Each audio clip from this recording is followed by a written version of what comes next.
With regards to the increase in domestic violence that we've seen, particularly since COVID restrictions have been imposed, we've seen a significant increase in what's described as coercive control.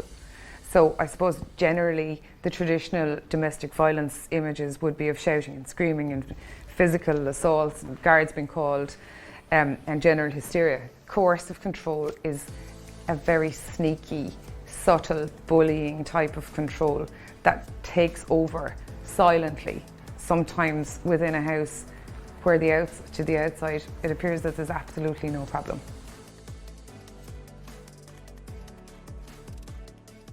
So coercive control is bullying, emotional, psychological control over day-to-day activities. We've had examples of people measuring petrol tanks, in refusing to allow people's freedoms without an actual physical assault.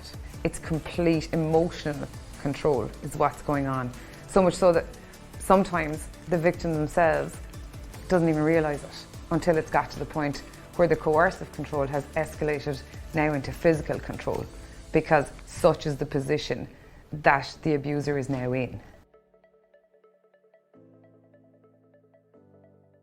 Examples of coercive control would be name calling, would be putting down somebody all of the time.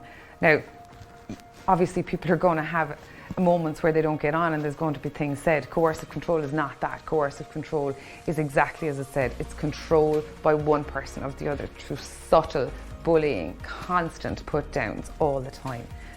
How do you prove it? Because there's no bruise, there's no broken bones. But what you do is you reach out, because now coercive control is accepted by the courts.